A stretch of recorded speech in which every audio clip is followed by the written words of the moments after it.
Everybody loves a good Easter egg, especially in Team Fortress 2, but there's one that feels more like a missed opportunity. In Double Cross, right by the intel, is a large enunciator panel with 72 signs. And if someone picks up the intel, 3 of the signs light up and read Intelligence, Has Been, and Captured. This is fine, except for 2 things. None of the other 69 signs ever light up, and when the intel is stolen, it should read Is Being and not Has Been to keep things grammatically correct. So what can we do about this? Well, first, I think I'd better explain how it works. But not before I tell you about Last Flag, a 1970s inspired team shooter featuring 9 different contestants whose goal is to capture the enemy team's flag. Since I last talked about it, Last Flag surpassed 100,000 wishlists on Steam and is now officially released.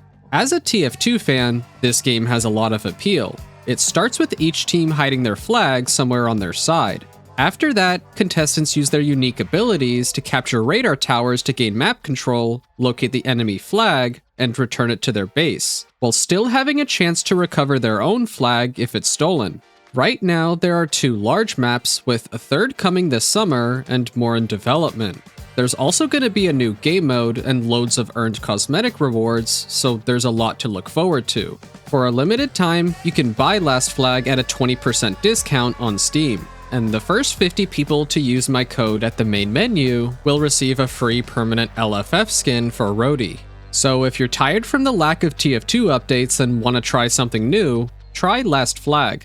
The entire panel is a dynamic prop with the model alert sign named Info Board, and under its inputs we see 3 lines. When someone picks up the intel, this on pickup output in line 2 sets the panel's body group to 1, and when it's returned or captured, lines 3 and 1 set it to 0. But what is a body group? Consider the MVM tank. When damaged, it visibly deteriorates. Each stage of deterioration can be interpreted as a submodel within the tank body. Since this panel has 2 states, there are 2 submodels, and we can see exactly how this works in Blender. The base mesh is all of the signs except for these 3. The first submodel is these 3 signs in the off state, and the second is them in the on state. But how does the game know which ones to light?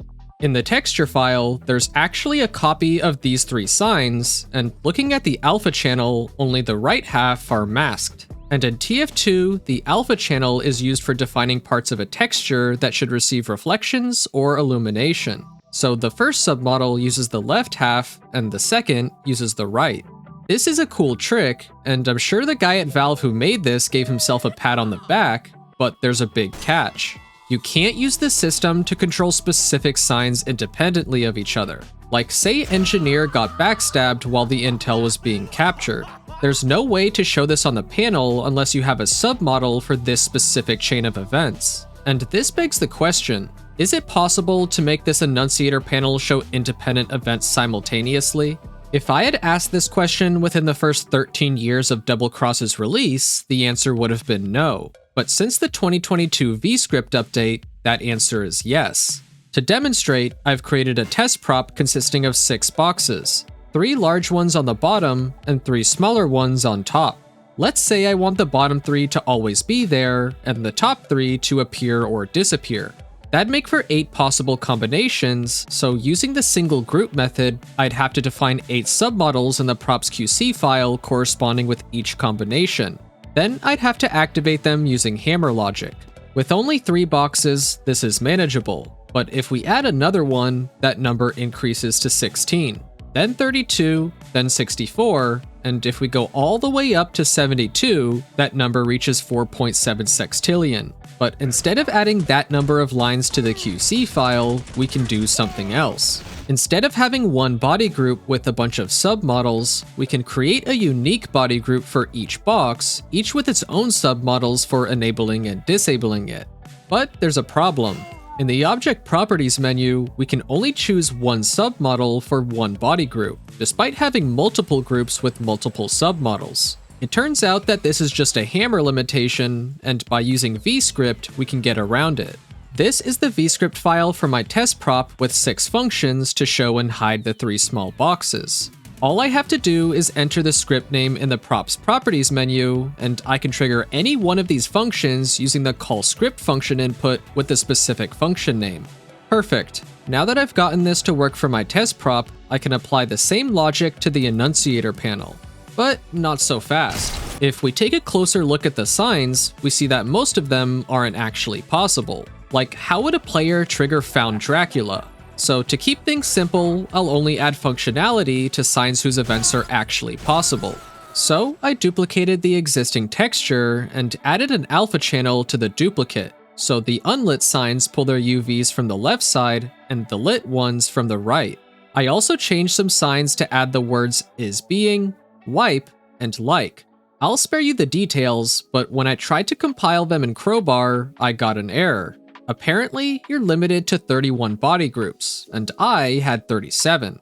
So I combined and erased some to bring my body count to 31, allowing me to successfully compile. With my new prop placed in a test map, it was finally time to program the signs. Scenario 1, Intelligence. This is actually 4 scenarios, unlike the one we see in Double Cross. Previously, when you picked up the Intelligence, these 3 signs lit up. But now, when a player picks up the intel, the panel shows the carrier's team color, class name, and has briefcase. If they drop the intel, the panel shows which team's intelligence is trying to be captured. If nobody picks it up before the timer expires, the panel shows the team that lost it. If another player picks it up, the panel shows the new carrier's information, and if it's captured, the panel shows the team whose intelligence has been captured. Now, just for fun, the first person to comment how many submodels you'd need to account for all possible intel combinations using the old method wins a key. Scenario 2, Team Wipe. Few things in TF2 are more satisfying than wiping out an entire team. So now, if an entire team dies, the panel will show the team color that was team wiped. Scenario 3, Roadie. Since I didn't know what to do with the sign Roadie on its own, I added the word like so that I could light up a team and class sign to show who smells like Roadie when they get backsplashed. Scenario 4, Drunk. In the spirit of fluids, I also made it so that when a demo takes a sip out of his bottle, the panel shows that he's drunk. For this feature, I want to put out a little disclaimer that Demo can be drunk even with other taunts as long as the amount of time he spends in a taunt matches the length of the default bottle taunt. But that's fine because he's drunk anyway. Scenario 5, Hungry. Right by the is drunk sign is one that reads hungry. So of course I had to give Heavy some representation. Now whenever he eats something, the panel shows he's hungry. Scenario 6, Sleeping. Ever wondered if a player was AFK?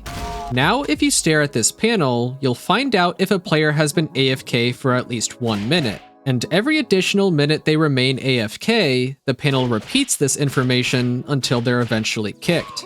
Scenario 7, Needs ammo. If somebody isn't AFK and they shoot all of their bullets, the panel shows that they need ammo, so make sure you call for a dispenser. Scenario 8, Needs backup. I was originally gonna tie this one to the voice command help, but I don't think VScript can decipher voice commands, so instead I made it so that when a player's health drops below 10 HP, the panel shows that they need backup, and every extra bit of damage they take after will relight it. Scenario 9, Behind You. Because you can only see the behind you sign while looking at the panel, I decided to tie its functionality to just the intel room. When 2 players are within 350 units of the intel and facing the panel, the behind you sign will light up if the player behind is on the opposite team.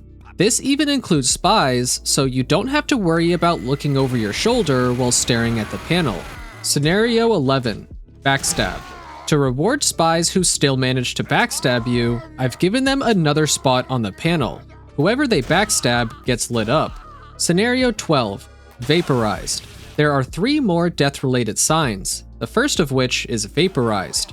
Vaporization can happen in several ways. Dying to the Shooting Star, Man Melter, and Neon Annihilator are 3 examples that display the team and class that got vaporized. Scenario 13, Mangled. Because the Mangled sign was already there, I had to make an exception to vaporization. When dying to the Cow Mangler, the player will show up as mangled instead of vaporized. Scenario 14, Defenestrated. Now, this word translates to thrown out of a window, but I've broadened that definition to include players who die from fall damage or falling off the map, which should give the panel watchers a good laugh. And that's everything. Be sure to check out Last Flag while it's 20% off, and use my code to unlock this skin for Roadie. Hopefully you found this interesting, and if you'd like to use, modify, or learn from this prop, I've included a download link for it and the V-script in the description. So hopefully we can see some creative implementations in future maps. Thank you for watching. This is LED switching off.